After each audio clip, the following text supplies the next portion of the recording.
I'm Joy, 32 years old. Let me tell you about the absolute nightmare that took place on my wedding day, all thanks to my mother-in-law. She definitely takes the cake for being the meanest. Now, I will rewind a bit, and you will know why. A few years ago, my late husband passed away due to some health issues, leaving me and my little daughter, Crystal, who was just 3 at the time. It was rough, no doubt, but with the support of my amazing family and friends, I managed to pull through. 2 years after this difficult chapter, I met Corey, my present husband, at a karaoke bar.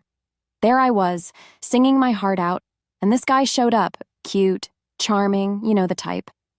We did a duet, thanks to my friends pushing us into it, and Corey, being the brave guy, asked for my number, and there it started. Now, dating as a single mom with a 5-year-old was no walk in the park. Most guys, once they found out about Crystal, they would bail straight forward, all saying they did not want to deal with someone who already had a kid. I get it. It's not for everyone. But then there was Corey. So, Corey, it has been quite an evening, hasn't it? Your scientific stories are truly fascinating. But there is a matter on my mind, a little something to share. Oh, what's that? I hope it's not a confession of a secret life as a secret agent. No, not quite the secret agent revelation, but it is something personal. You see, I used to be married. Unfortunately, my husband passed away around 2 years ago, leaving me with a whirlwind of emotions. I'm genuinely sorry to hear that. I still carry his memory with me. But it's not just me he left behind. There's also our daughter, Crystal. Crystal. That is a beautiful name. How old is she? She's a delightful 5-year-old now. I'm laying this all out because, well, having a child might be a deal breaker for someone. I want to be upfront about it. A deal breaker? Are you kidding me? People have far stranger deal breakers. A 5-year-old is hardly an issue. I have enjoyed our time together, and knowing about Crystal doesn't change that. In fact, I would love to keep seeing you if you're up for it. That is genuinely heartening to hear. I'm definitely up for it. So, there we were, a few more dates down the line, and everything felt like a dream. Corey, the guy with a heart of gold, suggested he wanted to meet Crystal. That threw me for a loop. I mean, it was a big step, letting someone new into my little family. I did not want to confuse Crystal, but I could see something real forming between us. So why not, right? It made me feel warm inside, and I told myself, maybe, just maybe, this was the beginning of something beautiful. I decided to invite Corey over to my place. Figured I would cook up a nice dinner, nothing too fancy, just something homely. As I was preparing, Corey walked in with this gigantic present for Crystal. I was taken aback in a good way. Hey, Corey, what is that? Thought I would bring a little something for Crystal. Oh, you did not need to do that. Wait, let me get Crystal. I called out for Crystal, and she walked in. Crystal, say hi to Corey. He's Mama's friend. Hi, Corey. Hi, Crystal. I have a question for you. Do you like dolls? I love Barbies. Is that a doll? No, not at all. How about you open it and see what it is? Crystal, being the excited little girl that she was, opened the present. Oh my God, it's a dollhouse. Look, Mama, I have got a place for all of my dolls now. It's so huge. I'm glad you liked it, Crystal. What do you say when someone gives you a present? Thank you, Corey. Okay, why don't you spend some time with Corey while I finish up dinner? How about you get your Barbie and we can play with this dollhouse? Yay, we can finally play Barbie. I'll get them. The dinner with Corey went great. I was delighted to see him being so gentle with Crystal. She was fascinated to meet him, and they seemed to bond well. After that night, I realized how important it was for a male figure to be in Crystal's life, even though she knew about her dad going away because the angel took him, as I told her. Things were going smoothly, and then Corey invited me to his parents' place to meet his mom, Betty, and his dad, Max, for the first time. I left Crystal with the babysitter because I started getting nervous. It felt like being a teenager again, facing the in-laws for the first time. Even though I had been in this situation a fair number of times, in-law situations always gave me the jitters. Mom, Dad, meet Joy, wonderful woman I've been seeing. Nice to finally meet you. Yeah, Corey's always so hushed up about his dating life, never lets us meet his girlfriends. It's nice meeting you two as well. So, I have a few questions every mom would ask to check if the girl is good for her son. Mom, cut her some slack. She's already nervous. I don't bite. Fire away. Corey told me you've been married once before. Did you leave your husband? Or did he leave you? Oh, that was not the case. My husband passed away. Thank God it wasn't a divorce. That just only indicates how problematic people can be. Also, may I ask what you do for work? I'm a lawyer. Then you must be bringing in some good bucks, right? Don't pry too much. I have the right to ask. I'm Corey's mom. I started working again just a year ago. I had to take a break for my daughter. I wanted to be there for her as much as possible. Wait, what daughter? Do you have a daughter? Yep, I have a daughter. Why didn't Corey tell you? What I say might hurt you, but I am just looking out for my son. He deserves the best. Corey, haven't I told you how some women just want to trap you for money because they have ulterior motives? What if Joy here just needs you as an ATM for herself and her daughter? When you told me you were finally bringing a girlfriend home, I thought it would be someone youthful and full of life, not an old widow with some daughter. What a bummer. Mom, relax. This is why I didn't tell you. You always overreact.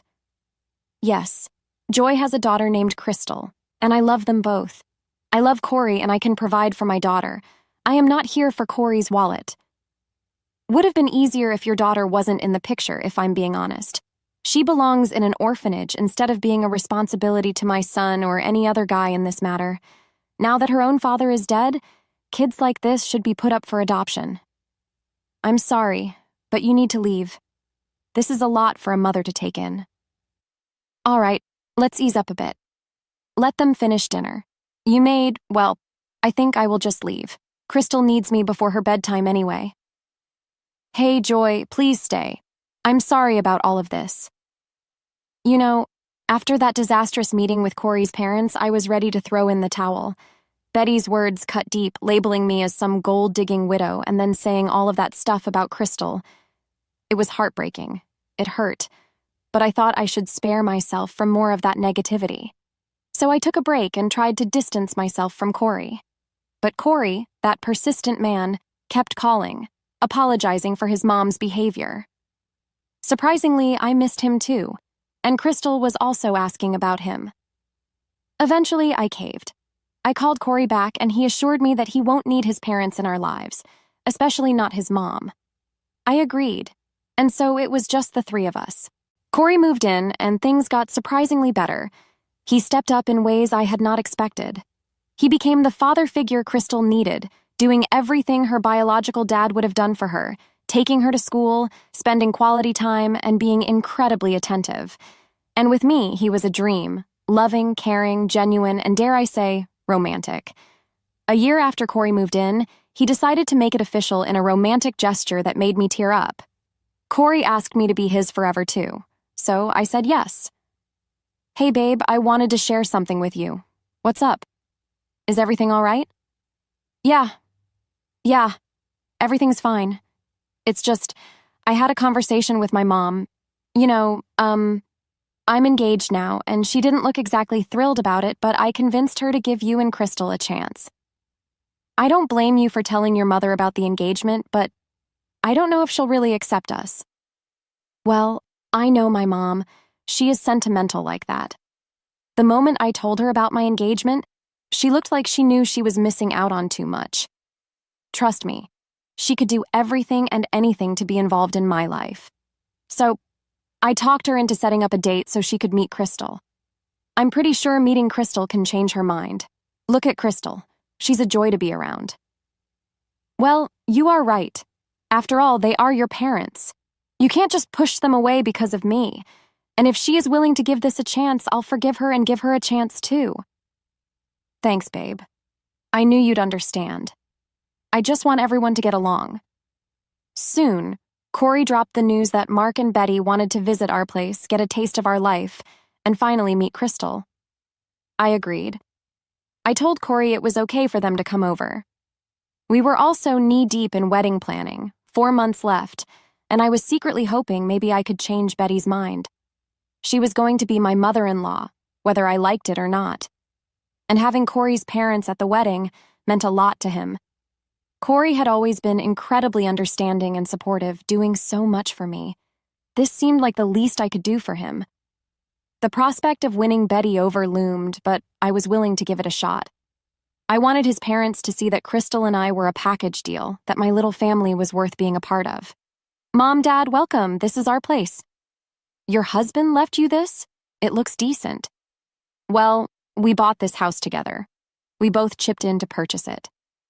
"I see how it is. So where's Crystal?" "I've been wanting to meet her." "Sure thing. Crystal, come here. Meet your new grandparents.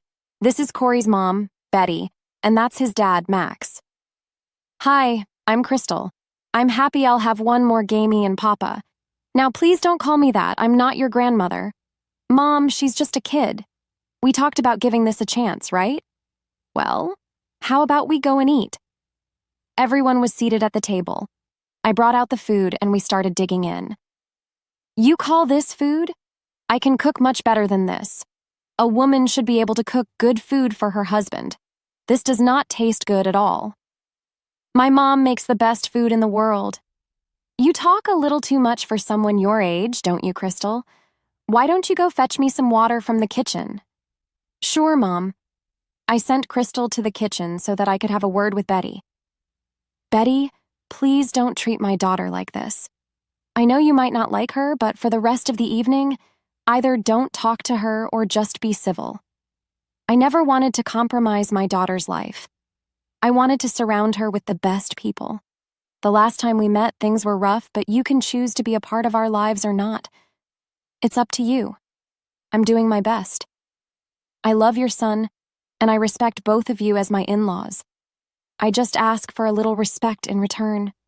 "Well, I see where your daughter gets her sharp tongue from. Let's see how long you can keep this up." "We are not here to put on a show, Betty. We're here to build something together." "Mom, can we please just enjoy the evening without unnecessary drama?" "Fine. I'd rather keep to myself than play happy family here." So, for the rest of the meal, Betty stayed quiet. I considered that progress. Afterwards, Corey and I had a talk. He hoped his mom would warm up to us over time, and I shared that hope. She was better at our place than she was a year back at that disastrous dinner at her house. I thought maybe, just maybe, progress was in the works. But there was no time to dwell on it. A wedding needed planning, venue hunting, guest lists, shopping, the whole 9 yards. Juggling work, errands, and taking care of Crystal made it challenging, but we pulled it off in 4 months. It was a whirlwind of decisions, and I had to figure out how to make it all come together. Invitations were sent out, and we did not forget to include Max and Betty. We wanted them to be a part of our happy occasion. So, the day before the wedding, Corey was at his parents' house following traditions, and I was at mine. The plan for the next day was for me to head to the salon with my bridesmaids, while Crystal stayed at home with the babysitter for a couple of hours. Then I would return with my bridesmaid crew, send the babysitter home, and take Crystal to the venue in our car for our first look and other wedding activities. My parents were also coming to town the next day for the wedding. Despite the hectic plan, I thought I had everything prepared. But you know how it goes. Things don't always go as planned. It all started the next day at the salon. Instead of the expected 3 hours, it dragged on for 5. The salon turned out to be quite unprofessional. I wasn't even halfway ready when Crystal's babysitter called, saying she needed to leave. In a bit of a panic, I called Corey to see if he could take Crystal. He mentioned being busy, but suggested his mom, Betty, could come over and look after her. I knew Betty didn't exactly adore Crystal, but I didn't think she'd do any harm, and I was desperate at that point. A short while later, he confirmed that Betty would be heading to my place to watch over Crystal. The plan took a turn. Considering the salon's delay, instead of going home, we decided to have the car we booked pick us up directly. In a pinch, I called Betty for a favor, to dress up Crystal and bring her to the wedding venue. "Hey, Betty, I called you up for a favor." "What is it now? I'm already looking after your little girl. Don't you think that's enough?" "I know, Betty. You must be exhausted yourself, and I hate to bother you, but I really need some more help. The salon is taking extra time. Their team just got here and it's going to take a while. How about you help Crystal dress up? There's a pink gown in her wardrobe I got for her. Just ask her, she can show you, put her hair in a nice updo. I can handle the finishing touches when she gets here. Could you please do that for me? Oh, I don't have an option here, do I? Hey, thanks a lot, Betty. You have no idea how much this means to me. The wedding day was proving to be full of surprises, but the biggest one was yet to come. After I made the phone call to Betty, I felt a bit relieved knowing that Crystal had someone to help her dress up and take her to the venue. I had the next 2 hours to get my hair and makeup done before heading to the wedding venue, conveniently close to the salon. The pre-wedding jitters were setting in, but just then, Corey's best man knocked on my hotel room door. I let him in, and he delivered the news that Corey needed to see me urgently, mentioning it was an emergency. Panic set in as I wondered what could be more important than our wedding. I rushed over to Corey's room, and when I opened the door, there he was, embracing Crystal, who appeared to have been crying. My heart sank at the sight, and fear crept over me. Corey, what's happening? Crystal, honey, are you all right? Yes, I'm good now, Mama. I missed you. You might need to sit down for this one. When I finished getting ready, I asked my best man to drive me to your place. I thought we could all go to the venue together so my mom wouldn't have to go through the whole trouble of getting a taxi. When I got there, unexpectedly, no one was home. I tried calling Mom, but she didn't pick up, so I video called Crystal on her tablet, and it was still at home. I had a bad feeling, and when I heard a faint scream and banging, I realized it was coming from the shed in your backyard. I found Crystal there, sweating and crying. Someone had locked her in there, and by someone, I mean my mom. I brought her here first before calling you to avoid panicking you. I'm sorry. How could your mom do this? Crystal could have been hurt. She might have passed out there. I shouldn't have called Betty in the first place. This is all my fault. I'm so sorry. Babe, don't blame yourself. It was my idea to trust my mom with this. I shouldn't have suggested it in the first place. Crystal, sweetie, I'm so sorry. How about I grab you something to eat while you sit here with Corey? Would you like that? I've already given her a lot of water, but yeah, she could use something to eat. But what about my mom? Is she here yet? I have no idea. I'm dealing with a lot right now. This was supposed to be our day. How can we go through with this after Betty pulled such a stunt? I know she managed to ruin the day for us, but I won't let that happen. The wedding is going to happen. We will go out there to celebrate our love and have a good time. Don't worry about my mom. Just inform me as soon as she gets here. I can't believe she would go to such lengths. I'll make sure she faces the consequences. I was seriously mad and not sure how to handle things, but Corey insisted on going ahead with the wedding, and we agreed to deal with Betty later. I needed some space, so I told my bridesmaids and made sure Crystal got a snack. While heading to Corey's room, I saw Betty coming. I quickly slipped into the room. Your mom is here. Why don't you sit in here and enjoy these snacks with your mom brought for you, Crystal? We will be back in a while. Corey and I stepped out of the room. It was time to face the storm. Hey, Mom, where's Crystal? Oh, I think she's checking out the decorations in the hall. Are you ready for the big day? Well, if she's out there, then who's in my room? What do you mean? Corey slightly opened the door, and Betty peeked in. Mom, I know what happened. How did she get here? She wasn't supposed to be here today. I made sure that I locked it properly. Come on, Mom. You thought you could really pull something like that and just lie, and no one would suspect you? Now start talking and tell me what you did. I want to hear it from you. Fine. After Joy called me, I was extremely furious. First, I have to put up with that little girl who doesn't even deserve a place in my family. And then I had to dress her up and get her to the venue like I was her babysitter or something. I got furious, so I took that girl's hand, took her to the shed, and locked her in. Let me tell you one thing. When I locked her in, she didn't stop screaming and begging me to let her out. It was pretty satisfactory. You have no heart, Betty. Well, I did what I needed to do. Every time I look at her face, my blood starts to boil. Well then, Mom, you don't have to see her face for the rest of your life. Now, what do you mean?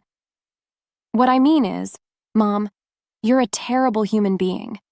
What you did today was not a stunt to prove something. It could have hurt Crystal seriously, and you know what? I'm done with you. I don't want you in my life anymore. I did all of this for you, and that's how you thank me? I've always wanted the best for you. You only think about yourself. Mom, I don't want any contact with you. Go home now. You can't be a part of this wedding ceremony either. I don't want you around me or my family anymore. Do you hear that, Mom? Son, please, you're making wrong decisions right now. You're going to regret this. I love you. Don't do this to me. I don't want to hear another word. We've already wasted a lot of time. Please, get out. Otherwise, I'll have to call hotel security. After Corey's showdown with his mom, the real celebration began. My parents rolled in, along with other guests, and my mom took charge of looking after Crystal during the entire ceremony. We exchanged vows and threw one hell of a party. As we celebrate our 1-month anniversary, we found out that I'm pregnant. My focus has shifted to protecting our growing family. Betty's out of the picture, and honestly, it feels like justice. Max even distanced himself too after learning about her psychotic activity. Sometimes people are just straight up bad, like Betty, who just chose the dark side, leaving no room for goodness.